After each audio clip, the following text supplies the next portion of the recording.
കർത്താവ് അരുൾ ചെയ്യുന്നു, ഒരുവൻ തന്റെ ഭാര്യ ഉപേക്ഷിക്കുകയും അവൾ അവനെ വിട്ട് മറ്റൊരുവന്റെ ഭാര്യയാകുകയും ചെയ്ത ശേഷം ആദ്യ ഭർത്താവ് അവളെ തേടി പോകുമോ? ആ ഭൂമി പൂർണ്ണമായും ദുഷിച്ചു പോയില്ല. അനേകം കാമുകന്മാരുമായി വേശ്യാവൃത്തത്തിൽ ഏർപ്പെട്ട നീയും ഇനിയും എന്റെ അടുക്കലേക്ക് തിരിച്ചു വരുന്നുവോ? കണ്ണുയർത്തി കുന്നുകളിലേക്ക് നോക്കുക, ഒരു സ്ഥലമെങ്കിലും ഉണ്ടോ നീ ശയിക്കാത്തതായി? മരുഭൂമിയിൽ അറബി എന്ന പോലെ നീ വഴിയരികെ ജാരന്മാരെ കാത്തിരുന്നു. നികൃഷ്ടമായ വേശ്യാവൃത്യത്താൽ നീ നാട് ദുഷിപ്പിച്ചു.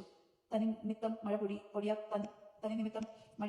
പൊഴിയാത്തതായി വസന്തകാല വൃഷ്ടി ഉണ്ടായതുമില്ല. എന്നിട്ട് നിന്റെ കടക്കണ്ണുകൾ വേശ്യയുടേത് തന്നെ. ലജ്ജ എന്തെന്ന് നിനക്ക് അറിയില്ലേ? നീ ഇപ്പോൾ എന്നോട് പറയുന്നു, എന്റെ പിതാവെ അങ്ങന്റെ യൗവനത്തിലെ കൂട്ടുകാരനാണ്, അവിടെ നിന്ന് എന്നോട് എന്നും കോപിഷ്ഠനായിരിക്കുമോ? അവിടത്തെ കോപത്തിന് അവസാനം ഉണ്ടാവുകയില്ല. ഇങ്ങനെയെല്ലാം നീ പറയുന്നുണ്ടെങ്കിലും ആവുന്നത്ര തിന്മ നീ ചെയ്തു കൂട്ടുന്നു. അനുതാപത്തിന് ആഹ്വാനം.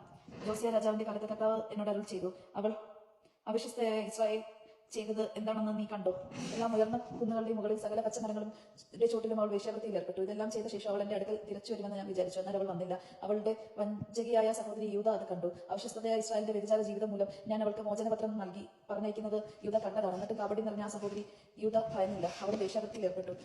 അവർ നിർജ്ജലം വേശ്യാവൃത്തിയിൽ ഏർപ്പെട്ടു. കല്ലിനും മരത്തിനും ആരാധന അർപ്പിച്ചു. അവൾ വ്യഭിചരിച്ചു. അങ്ങനെ നാട് ദുഷിപ്പിച്ചു. ഇവയ്ക്കെല്ലാം ശേഷം വഞ്ചകിയായ സഹോദരി എന്റെ അടുക്കൽ തിരിച്ചു വന്നത് പൂർണ്ണഹൃദയത്തോടെയല്ല, കപടമായിട്ടാണ്. കർത്താവ് അരുൾ ചെയ്യുന്നു. കർത്താവ് എന്നോട് അരുൾ ചെയ്യുന്നു, അവിശ്വസ്തയായ ഇസ്രായേൽ വഞ്ചകയായ യൂദായോളം കുറ്റക്കാരിയല്ല. നീ കാര്യങ്ങളിൽ വടക്കു ദിക്കിനോട് പ്രഖ്യാപിക്കുക. കർത്താവ് അരുൾ ചെയ്യുന്നു, അവിശ്വസ്തയായ ഇസ്രായേലിലേക്ക് തിരിച്ചു വരിക. ഞാൻ നിന്നോട് കോപിക്കുകയില്ല. ഞാൻ കാരുണ്യവാനാണ്. ഞാൻ എന്നേക്കും കോപിക്കുകയില്ല. കർത്താവ് അരുൾ ചെയ്യുന്നു, നിന്റെ ദൈവമായ കർത്താവിനോട് നീ തലച്ചും പച്ചമരങ്ങളുടെ കീഴിൽ അന്യദേവന്മാർക്ക് നിന്നെ തന്നെ കാഴ്ചവെച്ചു. നീ എന്നെ അനുസരിച്ചില്ല. ഈ കുറ്റങ്ങൾ നീ ഏറ്റു പറഞ്ഞാൽ മതി. കർത്താവ് അരുൾ ചെയ്യുന്നു, അവിശ്വസ്തരായ മക്കളെ തിരിച്ചു വരുവിൻ. ഞാൻ മാത്രമാണ് നിങ്ങളുടെ നാഥൻ. ഒരു നഗരത്തിൽ നിന്ന് ഒരു നായകനെയും ഒരു കുടുംബത്തിൽ നിന്ന് രണ്ടുപേരെയും തിരഞ്ഞെടുത്ത് ഞാൻ നിങ്ങളെ സിയോനിലേക്ക് കൊണ്ടുവരാം. കർത്താവ് അരുൾ ചെയ്യുന്നു, എനിക്ക് ഇഷ്ടപ്പെട്ട ഇടയന്മാരെ ഞാൻ നിങ്ങൾക്ക് തരും. അവർ ജ്ഞാനത്തോടെയും വിവേകത്തോടെയും കൂടെ നിങ്ങളെ പാലിക്കും. കർത്താവ് അരുൾ ചെയ്യുന്നു, നിങ്ങൾ പെരുകി നാട് നിറഞ്ഞ് കഴിയുമ്പോൾ കർത്താവിന്റെ സാക്ഷി പേടകത്തെ പറ്റി ആരും ഒന്നും പറയുകയില്ല. അവർ അതിനെപ്പറ്റി ചിന്തിക്കുകയോ അത് അവർ ആവശ്യമെന്ന് കരുതുകയോ ഇല്ല. മറ്റൊന്നും നിർമ്മിക്കുകയുമില്ല. കർത്താവിന്റെ സിംഹാസനമെന്ന് അന്ന് ജെറുസലേം വിളിക്കപ്പെടും. സകല ജനതകളിലും അവിടെ കർത്താവിന്റെ നാമത്തിൽ സമ്മേളിക്കും. ഇനി ഒരിക്കലും അവർ തങ്ങളുടെ ദുഷ്ട ഹൃദയത്തിന്റെ ഇംഗിതികളിലേക്ക്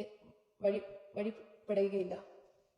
ആ ദിവസങ്ങളിൽ യൂദാ കുടുംബം ഇസ്രായേൽ കുടുംബത്തോട് ചേരും. അവർ ഒരുമിച്ച് വടക്കു നിന്ന് പുറപ്പെട്ട് നിങ്ങളുടെ പിതാക്കന്മാർക്ക് അവകാശമായി ഞാൻ കൊടുത്ത ദേശത്ത് വരും. എന്റെ മക്കളുടെ കൂടെ എന്നെ പാർപ്പിക്കാനും സകല ജനതകളുടെ അടുത്ത് വെച്ച് ഏറ്റവും ചേതോഹതമായ അവകാശം നിനക്ക് നൽകാനും ഞാൻ എത്രയേറെ ആഗ്രഹിച്ചു. എന്റെ പിതാവെ എന്ന് നീ എന്നെ വിളിക്കുമെന്ന് എന്റെ മാർഗം നീ ഉപേക്ഷിക്കില്ലെന്ന് ഞാൻ പ്രതീക്ഷിച്ചു. കർത്താവ് അരുൾ ചെയ്യുന്നു, ഇസ്രായേൽ ഭവനമേ, അവിശ്വസ്തയായ ഭാര്യ ഭർത്താവിനെ ഉപേക്ഷിക്കുന്നതുപോലെ നീയും വിശ്വാസവഞ്ചന ചെയ്തിരിക്കുന്നു. ശൂന്യമായ കുന്നുകളിൽ നിന്ന് ഒരു സ്വരം ഉയരുന്നു. ഇസ്രായേൽ ജനമക്കളുടെ വിലാപത്തിന്റെ യാചനയുടെയും സ്വരം അവർ അബദ്ധസഞ്ചാരം ചെയ്ത് തങ്ങളുടെ ദൈവമായ കർത്താവിനെ വിസ്മരിച്ചു. അവിശ്വസ്തരായ മക്കളെ തിരിച്ചറിയുവിൻ. ഞാൻ നിങ്ങളുടെ അവിശ്വസ്തത പരിഹരിക്കാം. ഇതാ ഞങ്ങൾ അങ്ങയുടെ അടുത്തേക്ക് വരുന്നു. അവിടെ നിന്നാണ് ഞങ്ങളുടെ ദൈവമായ കർത്താവ്. കുന്നുകളും അവിടെ നടന്ന മധ്യരോസ്തവും വ്യാമോഹമായിരുന്നു. ഇസ്രായേലിന്റെ രക്ഷ ഞങ്ങളുടെ ദൈവമായ കർത്താവിൽ മാത്രം. ഞങ്ങളുടെ പിതാക്കന്മാർ അധ്വാനിച്ച് നേടിയ സർവ്വവും ആടുമാടുകളും പുത്രിപുത്രന്മാരുമെല്ലാം ഞങ്ങളുടെ യൗവനത്തിൽ തന്നെ ലജ്ജാകരമായ വിഗ്രഹാരാധനയ്ക്ക് ഇടയായി തീർന്നു.